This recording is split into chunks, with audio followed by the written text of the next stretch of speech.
absolutely essential part of being a good leader is understanding how to manage conflicts.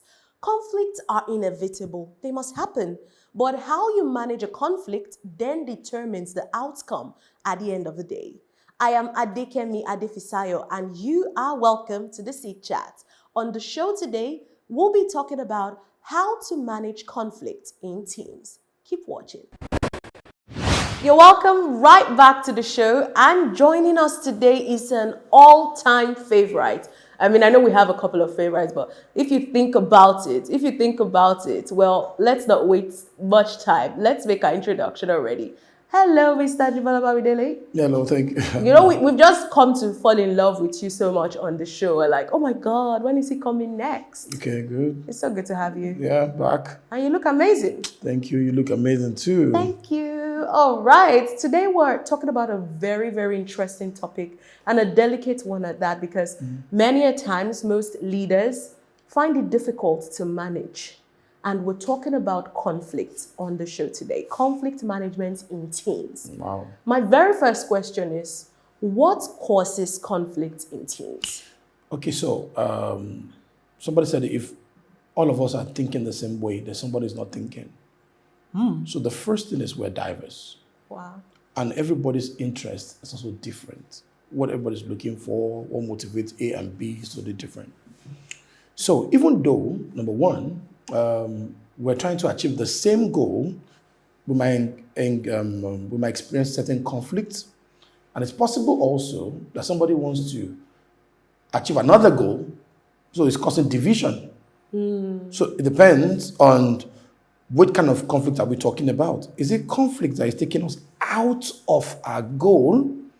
Or is it conflict within, while we're trying to achieve our goal, we're still going to experience different conflicts. So the one outside our goal is a no-no. That should be cut off, shut down. That's not even what we should start talking about. We should talk more about the ones alongside the goals we want to achieve. So we have two kind of conflict then. We have the interpersonal and we have the task-oriented conflict. What's the difference? So the difference is that interpersonal is I'm beefing you. Okay. Interpersonal grudges, those are distractors. Probably because of team immaturity, a lot of things. Look at how are you behaving like that? Look at how he's looking at me. I don't like, where is it coming from? Who does he think he is? Yeah, those kind of things. Is it because he's dressing that way that he's not talking to me anyhow? Now, that's interpersonal conflict. Of course, those ones come out of maybe sense of insecurity inside. Somebody lacks character. Some certain things that that's not. But there's also a kind of conflict called task-oriented. We want to achieve. So we have limited resources. So we are fighting. Because who will use this first? Who's going to get this first? I need this to achieve my goal. Or I have a different value system. I have different ways I work. And it's conflicting with the other way this guy works. And they started fighting. Task-oriented. This person likes eating from the end. This one likes eating from the side. Someone likes to eat their meat first. Someone likes to eat their meat later. So we're conflicting, but we want to finish the food. So we're conflicting with which one should we do first. No, I want us to eat the rice first. No, I want to eat meat first.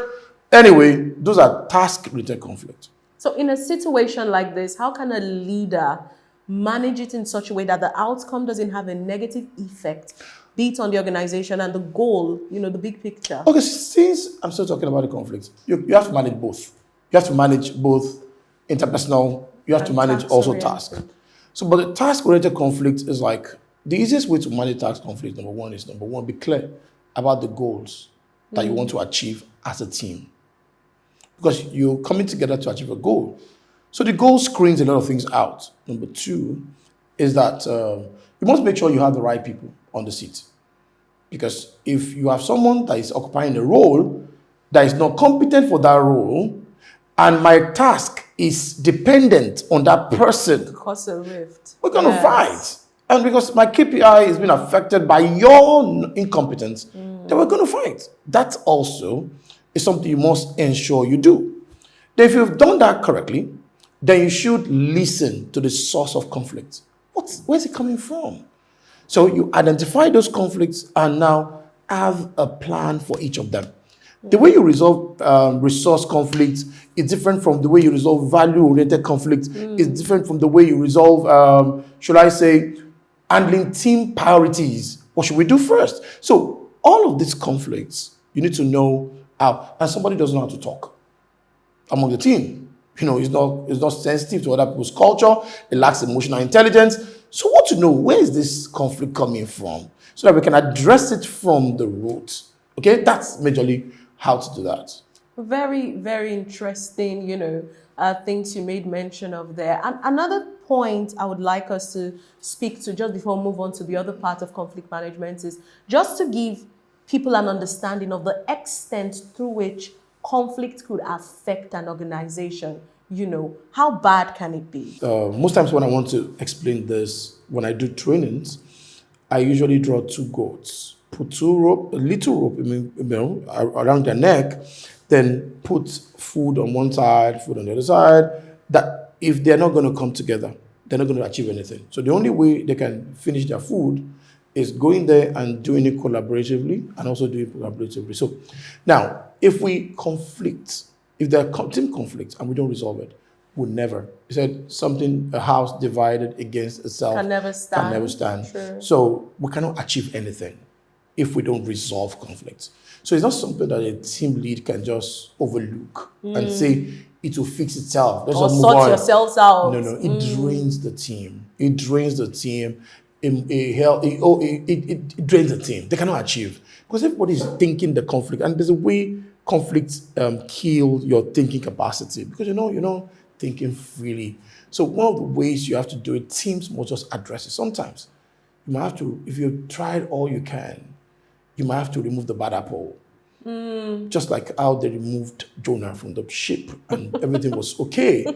There's some people, no matter what you do, the conflict will go on. Once you don't see changes, it's important that you take the next step. You have to just do something, This particular, question I'd like to talk about, to also get your opinion on is, what's your standpoint when it comes to having policies? Do you think policies are effective enough to handle conflict, or they could vary and so policies might not exactly tackle them appropriately? What would you say? Yeah, policies can handle it too, should I say, because it's organizational. And policies define our culture. So if everybody will align with our culture, which includes our code of conduct and ethics, don't talk down at people. These are the things we don't do. We don't shout. Whenever we want to resolve conflicts and majority, then everybody aligns. We have majority agreement. So all those things are clear. So even if you don't have it in your policy, every team member, every team lead, or if you're running self-managed teams, you must have a team charter saying that in case there's conflict, this is what we're going to do. We don't raise voice. We don't walk out on each other. We don't do this. So we've listed all those things you cannot do. So if that is not stated, then you cannot control anyone. Like I tell people that if the reason why people don't urinate on the floor, on the roads in the UK, is because there are policies. Why are they urinate on the roads in the parts of Nigeria? There are no policies. No one is doing anything. Or nobody. About And it. when there's a policy, you must also enforce the policy. That you make sure that every team member that breaks the policy, team conflict-related policies will be sanctioned, no matter how right you are. You can be correct and you now walk out on the team. If it's the policy that you don't walk out, then no matter what it is, we must address those things. So it helps everybody even control themselves a bit. Then, it's possible I'm working within the policy, but internally, I'm still grieving. I'm still not happy. So we want to make sure we communicate the goals, the goal requirements. What is your role? Now, because if your grief is not affecting your role, it means that you should leave the team. So you must be able to handle. That's why emotional intelligence is very important, to be able to practice what we call professional detachment. Whenever you... Wait, let's unpack that. What is professional detachment? It's about you separating the person away from the conflict. This guy is doing this, but that doesn't mean this guy is negative. So if we now say because this guy's behavior makes him bad, then we have issues. So we should be able to disagree at work and hold ourselves out of the room. as friends. Powerful. So, but because we disagreed in the boardroom, it means that we've disagreed in life. There's a problem. So we must separate workplace conflict from Personal relationship. And don't also bring your personal relationship into the workplace. Yeah. Because I don't like you, anything you do is wrong then. Excellent. So that's detach yourself from what needs to be done and separate it. Because if I feel you're my friend, and that's why I don't want to say I don't want to have any disagreement with you, then it's going to kill the goals of the company because there's already conflict of interest. You're trying to protect the goals and also protect friendship. There's a conflict of interest. So you need people that are matured, that can have sense of professional detachment and make sure that and also, of course, it's cultural also in this part of the world. People here believe that if you're my friend, you should not report to me. If you're my friend, you should always have my back. My back, and all those things. So these are cultural issues, nuisances that we should remove off the way and make sure that we focus on the goals required. Amazing. And just as we wrap up the show today, I would like you to specifically speak to leaders. Because of course, they're the ones who get to manage the teams. They're the ones who get to manage the conflicts. How would you advise that they best build emotional intelligence? Because you made mention of it as a key point, something so critical to have if you must navigate this, arena of conflict. So how do leaders build that up? So number one, a leader must understand himself. Because it might also be the leader's worldview that is also biased. So that's a problem. So as a leader, you must be universal. You must be able to work with people on a level playing field. Either someone aligns with your own, shall I say, your own specific, someone aligns with your own values, or someone does not align with your values. So when the person does not conflict with the values of the organization. So we should be able to manage that. That's one. Number two is as leaders, we must also learn how to manage diverse team, And number three, I feel a leader must always listen, listen to teams, the unsaid, the said, what they're not saying. You need to be very attentive to your team. And now when you say build emotional intelligence now, which is also very critical, it takes a life journey. It takes something you must constantly evaluate. Are you growing?